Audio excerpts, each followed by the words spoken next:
नमस्कार, ANB news पर आप देख रहे हैं। मैं हूं करण जोशी। एएनबी न्यूज़ के दर्शकों को अपील है हमारी तरफ से कि अगर आपको खुद में या अपने परिवार के किसी सदस्य में कोरोना वायरस के लक्षण दिखाई देते हैं तो आप इसे बिल्कुल भी नज़रअंदाज ना करें और तुरंत कोरोना वायरस की जाँच करवाएँ, क्योंकि देश में कोविड-19 से मरने वालों की जो संख्या बढ़ रही है उसका एक कारण यह भी है कि हम उसका इलाज नहीं करवाते और लक्षणों को नज़रअंदाज करते हैं। एएनबी न्यूज़ की अपील है कि अगर आपको ऐसा कोई भी लक्षण दिखाई दे तो उसकी जांच करवाएं और वायरस को खत्म करने में हमारा सहयोग करें।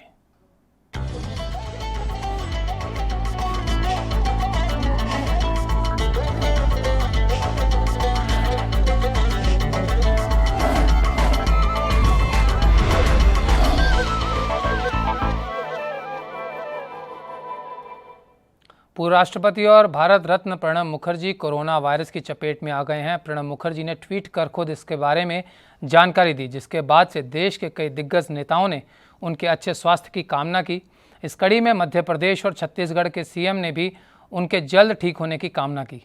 सीएम बघेल ने अपने ट्वीट में लिखा कि मैं पूर्व राष्ट्रपति प्रणब मुखर्जी के शीघ्र स्वस्थ लाभ की कामना करता हूँ। हम सब जानते हैं कि आप एक अजय योद्धा हैं और आप जल्द इसे हराकर वापस लौटेंगे। इसके अलावा सीएम शिवराज सिंह चौहान ने भी लिखा कि भारत के पूर्व राष्ट्रपति प्रणब मुखर्जी के अस्वस्थ होने की सूचना मिली। मैं ईश्वर से उनके पूर्ण स्वास्थ्य लाभ की प्रार्थना करता हूं।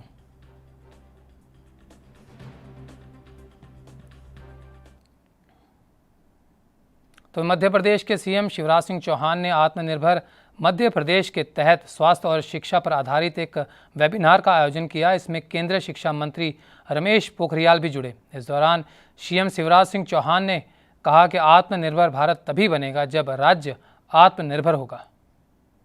आत्मनिर्भर भारत तभी बनेगा जब राज्य आत्मनिर्भर होंगे। कि मध्य प्रदेश ने यह बीड़ा उठाया कि हम आत्मनिर्भर मध्य प्रदेश का रोड मैप तैयार करेंगे और उस रोड मैप पर चलकर हम अगले 3 साल में आत्मनिर्भर मध्य प्रदेश बनाएंगे। और उसी रोड मैप को तैयार करने के लिए हम लोग चर्चारत हैं। पहले हमने भौतिक अधोसंरचना पर चर्चा की। भौतिक अधोसंरचना के बाद फिर हमने गुड गवर्नेंस सुशासन पर चर्चा की और आज तीसरी कड़ी में शिक्षा और स्वास्थ्य, 2 महत्वपूर्ण अंग। मैं पहले से ये मानता हूं कि मध्य प्रदेश में बाकी क्षेत्रों में काफी काम हुआ है। सड़क, बिजली, पानी, कृषि, कई क्षेत्रों में मध्य प्रदेश ने नए रिकॉर्ड स्थापित किए। लेकिन शिक्षा और स्वास्थ्य के क्षेत्र में काफी काम करने की अभी जरूरत है। तो छत्तीसगढ़ के मुख्यमंत्री भूपेश बघेल ने कहा कि वनांचल में रहने वाले लोगों को कोरोना संकट काल में राहत देने के लिए प्रदेश में 7 से बढ़कर 31 वनोपजों की खरीदी समर्थन मूल्य पर की जा रही है और हमारा अनुमान है कि आगे चलकर 250 करोड़ रुपए की राशि आदिवासियों और अन्य वन आश्रित परिवारों को साल भर में मिलेगी। उन्होंने कहा कि अनुसूचित जनजाति और अन्य परंपरागत वन निवासी वन अधिकारियों की मान्यता अधिनियम 2006 एक मील का पत्थर था। इस प्रकार अब बड़ी संख्या में व्यक्तिगत और सामुदायिक वन अधिकार पट्टे दिए जा रहे हैं।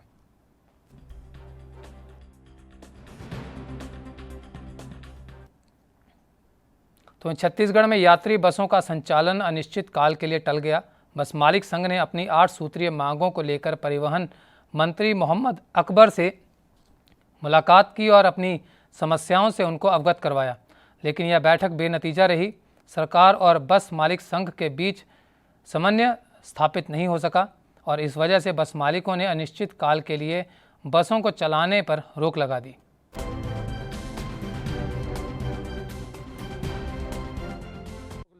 परिवहन मंत्री जी से मुलाकात हुई, 8 सूत्री मांगे हैं और उस मांगों के बारे में हमने पूरा संक्षेप से उनको बताया। उन्होंने बहुत ध्यानपूर्वक हमारी बातों को सुना और सुनने के बाद मेरे को ऐसा लगा उनकी बातों से कि मुख्यमंत्री जी से चर्चा करने के बाद में आगे जो भी निर्णय होगा वो हमें बोलें कि 2-3 दिन के अंदर हम आपको बताएंगे। हमारी मांगे अगर पूरी अगर हमारी बातों को मान लेते हैं तो ठीक है, और अगर नहीं मानते हैं तो हमारे पास तो गाड़ी चलाने के लिए पैसे नहीं हैं। डीजल हम कैसे भराएंगे, कैसे वाहनों का संचालन करेंगे, इसलिए हमारी गाड़ियाँ तब तक बंद रहेंगी। जिसको मंत्री जी के जानकारी में डाल दिए एक तो सबसे प्रमुख मांग थी हमारी मासिक कर जो बसों का है उसको माफ़ करने के लिए अगले साल तक के लिए, क्योंकि अभी तो ये चलेगा लंबा कोरोना पीरियड। दूसरी मांग थी हमारी के और एम फॉर्म की। के और एम फॉर्म को जो नियम है उसको शिथिल किया जाए और उसको बंद किया जाए। ऐसा करके 6 और 7 मांग थी हम लोग की, जिसको मंत्री जी को बता दिया गया और उन्होंने बोला है कि अब मैं अधिकारियों से मीटिंग करके इसमें आगे ज्ञात कराऊंगी कि क्या करने वाले हैं। तो फिलहाल आप बसें आप पूरी बंद करके रखे हैं? नहीं, अभी तो गाड़ियाँ बंद हैं और बंद रहेंगी जब तक कोई निर्णय नहीं।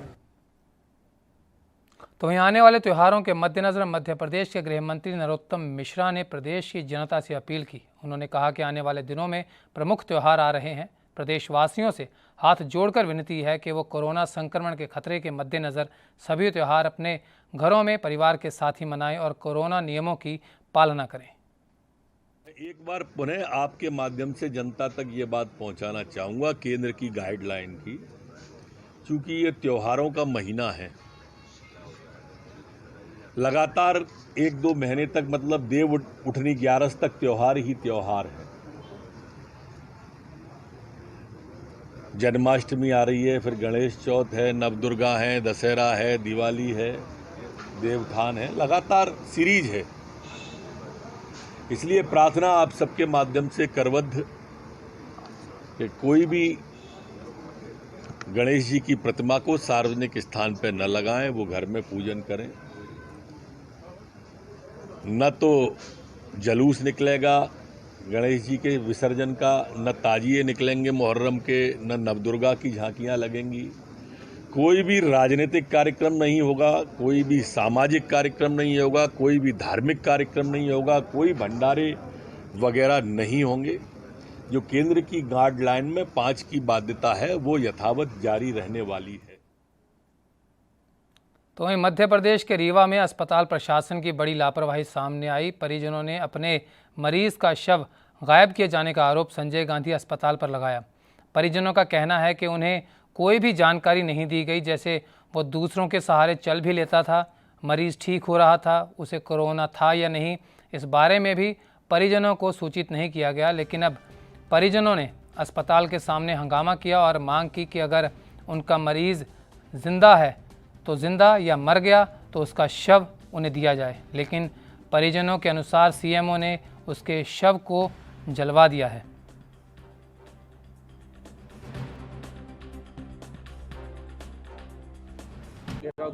संजय गांधी में घेराव करने के लिए हमारा मकसद है कि हमारा बच्चा 5 तारीख को यहाँ भर्ती हुआ था, तो हमको आज तक उसकी लाश तक नहीं मिली। क्या बीमारी थी, क्यों भर्ती करवाया गया था? बुखार थी, बुखार के कारण यहाँ भर्ती कराया गया था। मौत कब हुई है? मौत हमको 9 तारीख को बोलते हैं। अस्पताल प्रबंधन द्वारा क्या जवाब दिया?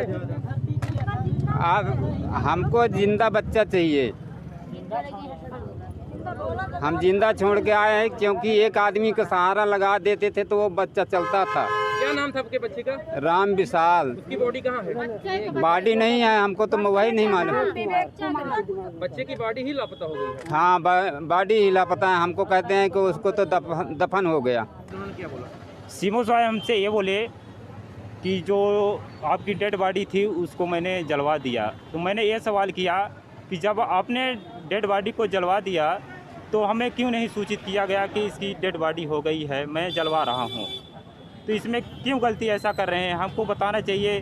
तो डॉक्टर साहब ये बोले कि गलती हो गई, भूल हो गई हमसे, मैं माफ़ी मांगना चाहता हूँ, माफ़ करिए। मैंने ये बोला कि नहीं, मुझे चाहिए, जैसे भी कुछ हो हमें वो चाहिए और हमें इंसाफ चाहिए कि हमें वो डेड बॉडी मिले, जिंदा है जिंदा मिले, आप मुर्दा है तो मुर्दा भी हमको मिला। तो वहीं छत्तीसगढ़ के जशपुर में एक युवक की नदी में बह जाने के कारण मौत हो गई। युवक अपने मामा के घर गया था, लेकिन मामा के घर से वापस जाते समय नदी के तेज़ बहाव का शिकार हो गया। इब नदी में डूबने से उसकी मौत हो गई। मामला तपकरा थाना क्षेत्र के ग्राम पंचायत केरसई ग्राम रापा डांड का है। मृतक श्याम सुंदर राम अपने मामा के घर कंटक खायर शुक्रवार की शाम 4 बजे गया था। मामा के घर से वापस घर जाने के लिए शनिवार को लगभग 2 बजे निकला था और आते समय नदी में तेज़ बहाव के कारण डूबने से उसकी मौत हो गई। इसकी जानकारी ग्रामीण विजय राम को मिली, जो नदी के किनारे मवेशी चरा रहा था। विजय राम ने अचानक देखा कि नदी के बीच में एक चट्टान और झाड़ में कुछ आदमी के जैसा कोई फंसा हुआ है। इसकी सूचना तत्काल आस पड़ोस में दी गई, जिसके बाद शव को बाहर निकाला गया।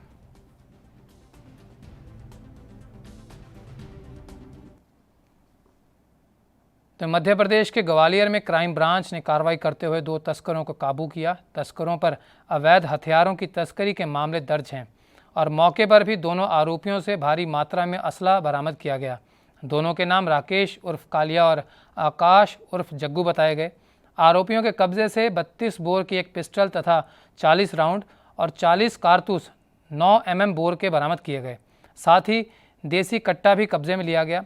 पूछताछ करने पर सामने आया कि दोनों भिंड और इटावा से हथियार लाकर ग्वालियर व आसपास के इलाकों में बेचते थे। मिली थी कि भिंड से कुछ लोग हथियार लेकर आए हैं और शहर में खपाने के चक्कर में हैं। इस सूचना पे क्राइम ब्रांच की 2-3 टीमें बनाई गई। तो एएसआई राजकुमार, सब इंस्पेक्टर कुलदीप राजावत और पनिहार थाना प्रभारी के साथ में तो पनिहार टोल नाके के पास में 2 लोगों की घेराबंदी की गई। तो जब उनकी तलाशी ली तो एक पिस्टल, एक पैसे और इसके साथ में 80 कारतूस आए हैं और जिनमें से 40-32 बोर के और 40 थे 9 mm। सूचना पे प्रोविडेड क्राइम ब्रांच की 2-3 टीमें, उसके पास एक कट्टा एएसआई राजकुमार इंस्पेक्टर दोनों को गिरफ्तार किया गया है। अभी फिलहाल इन्हें भिंड से खरीदना लेकर आना और यहाँ पे किसी ने संबंध में बताया है। 2 लोगों की आगे उसकी विस्तृत जाँच की जाए। समाचारों में लेंगे एक छोटा सा ब्रेक, बने रहिए एएनबी न्यूज़ के साथ।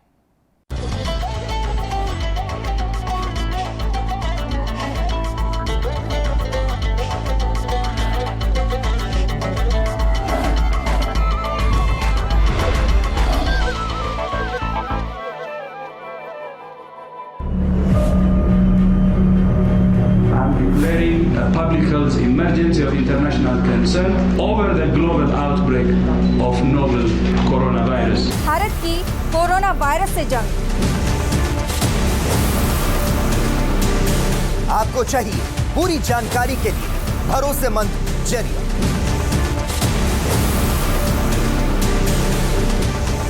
जानकारी जो अफवाहों पर ना हो। 24 घंटे 7 दिन लगातार सिर्फ एएनबी न्यूज पर।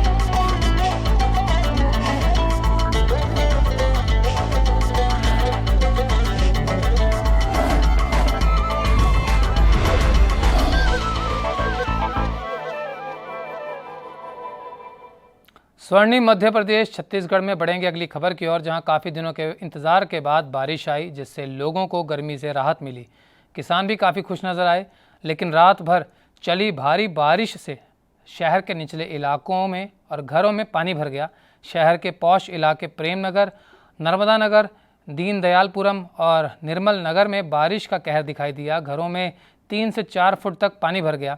जिसके पास सुविधा थी उन्होंने मोटर पंप लगाकर घर में भरा पानी बाहर निकाला, तो किसी ने बाल्टियों का सहारा लिया। शहर के मुख्य चौराहे हनुमान चौक के हाल बेहाल नजर आए। सड़क पर भरे पानी से आवागमन में दिक्कतें आई। छोटा सा अपना जिला शहर है, लेकिन ये है कि पर्याप्त पानी निकल जाता है कहीं से, ऐसा कहीं नहीं है। पानी जिस रेशों में गिरता है उससे कई बार तादाद ज़्यादा हो जाती है। बाकी पानी अगर नॉर्मली गिरता रहे तो निकासी के लिए कहीं प्रॉब्लम नहीं। और जो हनुमान चौक का बोल रहे हैं, वो ड्रेनेज पुराना बना हुआ थोड़ा सा वो गलत है। उसको ठीक करने के लिए हम लोग प्रयास कर रहे हैं कि नया नाला बना के पानी को सीधा करें। तो मध्य प्रदेश के सिंगरौली ज़िले में ओम साई चंद्रा फिलिंग स्टेशन पर गड़बड़ी सामने आई, जहां पंप के पेट्रोल में पानी मिला हुआ पाया गया। ग्राहकों की माने तो तेल में 90% पानी मिला हुआ है।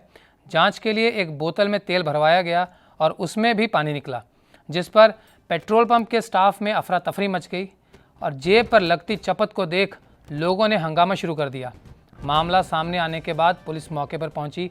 पानी वाले पेट्रोल का सैंपल लिया गया और जनता को जल्द कार्रवाई करने का आश्वासन दिया गया।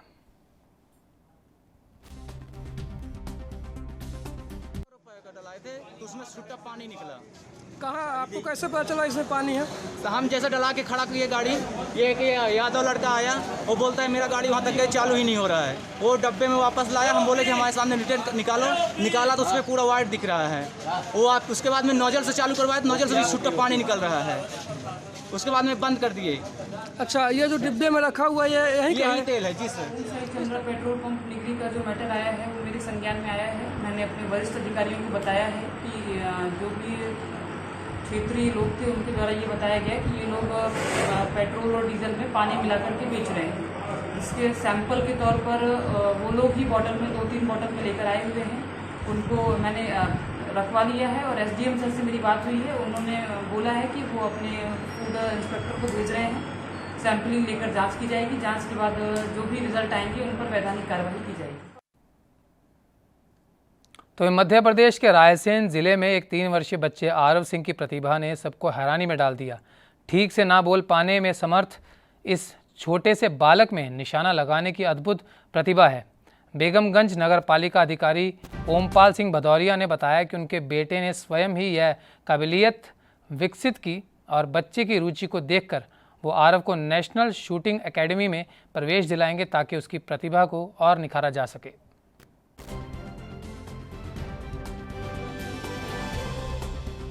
इत्तेफाक है, हम लोग बच्चे के लिए कुछ बंदूक वाले खिलौने लाए थे और उसने निशाना लगाना शुरू किया। अचानक से हम लोगों को ये समझ में आया कि इसके सारे निशाने जो हैं वो टारगेट पे लग रहे हैं। फिर हम लोगों ने कुछ फिक्स्ड टारगेट करके उस पर निशाना लगवाना शुरू किया तो देखा कि सारे निशाने वो लगा दे रहा है बहुत ही सहज तरीके से। ये देख के मैं और मेरी वाइफ हम दोनों स्तब्ध हो गए और फिर इसके बाद कई बार निशाने लगवाए, छोटे छोटे टारगेट्स भी रखे और वो बार बार उनको गिरा दे रहा था टारगेट्स को। तो हम लोग स्तब्ध हैं ये देख करके। अभी इतनी कम उम्र है, अपना नाम भी ढंग से नहीं बोल पाता और इतना बड़ा निशानेबाज है। हर तरफ प्रशंसा हो रही, लोग इसकी तारीफ कर रहे हैं। कैसा महसूस कर रहे हैं आप और आगे क्या आपने इसके बारे में सोचा है? अब इसके बारे में तो हम लोगों ने ज़्यादा कुछ नहीं सोचा, बस ये सोचा है कि अगर उसका इंटरेस्ट है तो हम लोग आगे इस फील्ड में उसको आगे ले जाना चाहते हैं। तो मध्य प्रदेश के इंदौर में पूर्व मंत्री जीतू पटवारी पर बीजेपी नेताओं ने एफआईआर दर्ज करवाई, जिसके विरोध में अब कांग्रेस नेताओं ने डीआईजी से मुलाकात की। इससे पहले कांग्रेसी कार्यकर्ताओं ने पुलिस विभाग पर दबाव में आकर कार्रवाई करने का आरोप लगाया। कार्यकर्ताओं ने बीजेपी पर मामला दर्ज करने की मांग की, साथ ही कहा कि ऐसा ना होने पर कांग्रेस पार्टी धरने पर बैठेगी। साथ ही रोष प्रदर्शन में हिंदुत्व का मुद्दा भी छाया रहा। दर्शक देख सकते हैं कि किस तरीके से कोरोना काल में भी कांग्रेसी कार्यकर्ताओं ने डीआईजी से मिलकर अपना ज्ञापन सौंपा और उससे पहले प्रशासन के खिलाफ विरोध प्रदर्शन किया, क्योंकि बीते दिनों बीजेपी कार्यकर्ताओं ने कांग्रेस के नेता जीतू पटवारी पर मामला दर्ज करवाया था कि उन्होंने पीएम मोदी की बेइज्जती की है। एक विवादित ट्वीट डाला था जिसमें पीएम मोदी के हाथ में कटोरा दिखाया गया था। उसी को लेकर इस वक्त इस मामले ने तूल पकड़ लिया है और इंदौर में अभी कांग्रेस जो कार्यकर्ता थे उन्होंने डीआईजी से मुलाकात की और वहां पर उन्हें ज्ञापन सौंपा कि बीजेपी पर केस किया जाए। शिकायत करने आए हैं जिनके द्वारा हमारी भावनाओं को टेस्ट। मंत्री मध्य प्रदेश शासन, हम कांग्रेस के नेता हैं, हमारे विधायक माननीय जीतू पटवारी जी पर परसों रात को भारतीय जनता पार्टी के अध्यक्ष और उनके साथ में उनके विधायकगण और ये सब लोग आकर हरिनारायण मिश्री डीआईजी से मिलते हैं, जबकि रात को 10 बजे से लेकर सुबह 5 बजे तक का कर्फ्यू यही जिला प्रशासन ने लगा रखा है। ऐसी क्या आन पड़ी थी कि डीआईजी को रात को 11 बजे ऑफिस खोलना पड़ा और यहाँ आना पड़ा और सबको यहाँ आकर ज्ञापन देना पड़ा। सोशल मीडिया का मामला था, चाहे तो आज जैसे हम देने आए हैं वैसे ये भी देने आ सकते थे। उन्होंने कर्फ्यू का उल्लंघन किया, सबने, उन पर एफआईआर दर्ज नहीं होती है, उन पर मुकदमा दर्ज नहीं होता है और जीतू पटवारी जी के मामले में कोई जांच नहीं की जाती है और छतरीपुरा थाने पर मुकदमा दर्ज कर दिया जाता है। 4 घंटे के अंदर जांच भी हो जाती है और मुकदमा भी दर्ज हो जाता है। ये कहाँ का न्याय है? ये कैसी भारतीय जनता पार्टी और ये कैसा प्रशासन चल रहा है इस प्रदेश में? ये आपको सोचने का विषय है। पूरे का पूरा भारतीय जनता पार्टी के दबाव में, नेताओं के दबाव में बी टीम ये काम कर रही है। जिस प्रकार से प्रशासन हो या आम जनता के ऊपर जो प्रेशर डाला जा रहा है वो उसने उन्हें भावना व्यक्त करी है। नहीं, लेकिन जिस तरह से भावना व्यक्त की, क्या भावना व्यक्त करने के तरीके को आप सही मानते हैं? तरीका अपना अपना हो सकता है, लेकिन हिंदुत्व के खिलाफ कभी कांग्रेस पार्टी नहीं रही है। अच्छा, कांग्रेस जिस तरह से अब एक हिंदुत्व का जो मुद्दा जिसको लेकर भाजपा जो है वो हमेशा आगे आते रहे हैं, लेकिन अब कांग्रेस भी जो है वो हिंदुत्व के सॉफ्ट कॉर्नर को लेकर चल रही है, तो क्या लगता है कि ये जो स्टैंड है, ये क्या इससे कोई नुकसान हो सकता है कांग्रेस को? इसलिए भाजपा की कोई कॉपीराइट नहीं है भगवान श्री रामचंद्र जी या हिंदू धर्म सबके लिए है, कांग्रेस पार्टी के लिए भी है। और ये तो इतिहास गवाह है कि शुरू से आज तक की अगर बात करी हिंदुत्व की और लड़ाई लड़ी है तो कांग्रेस पार्टी। तो मध्य प्रदेश में कोरोना का कहर बढ़ता जा रहा है। ऐसे में अब लोगों ने भी लापरवाही बरतनी शुरू कर दी, इसलिए प्रशासन परेशान है और अपने अपने इलाकों में लोगों को कोरोना के प्रति जागरूक करने के लिए पहल की जा रही है। ऐसे ही बेटमा में भी स्थानीय प्रशासन ने कमर कस ली, टीम बना दी गई और घर घर जाकर टीम ने लोगों को जागरूक किया। साथ ही लोगों से अपील की कि अगर ज़रूरी नहीं तो घर से बाहर बिल्कुल ना निकलें, मास्क हमेशा लगा कर रखें।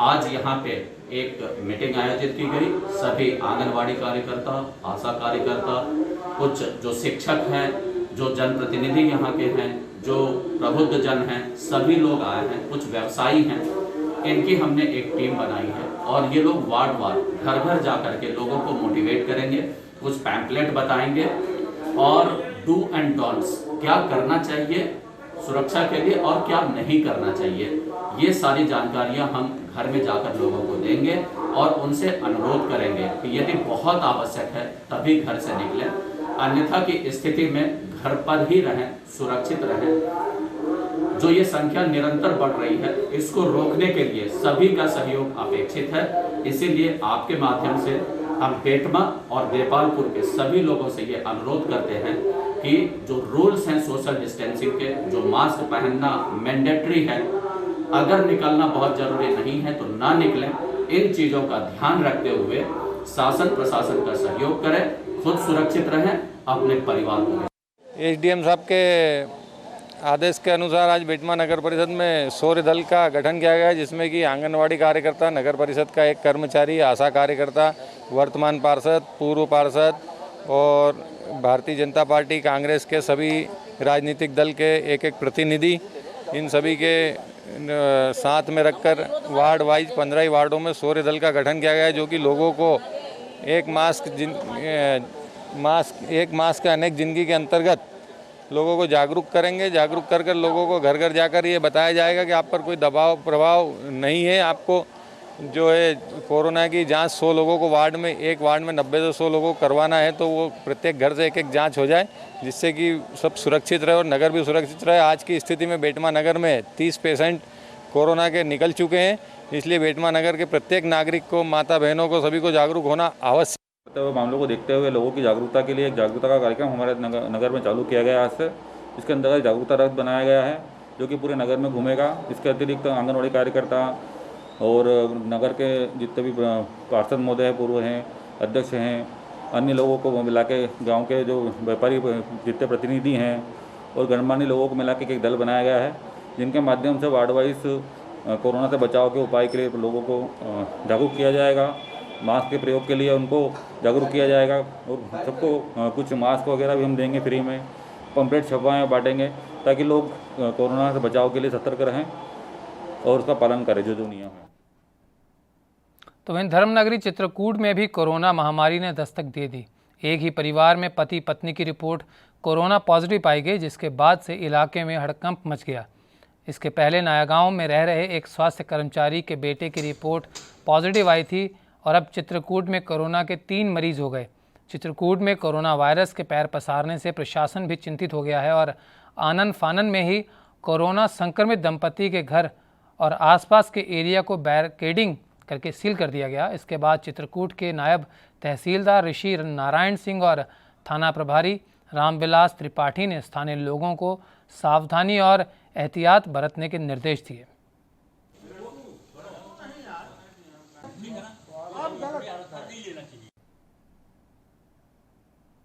स्वर्णिम मध्य प्रदेश छत्तीसगढ़ में अभी के लिए इतना ही। करण जोशी को दीजिए इजाजत। नमस्कार।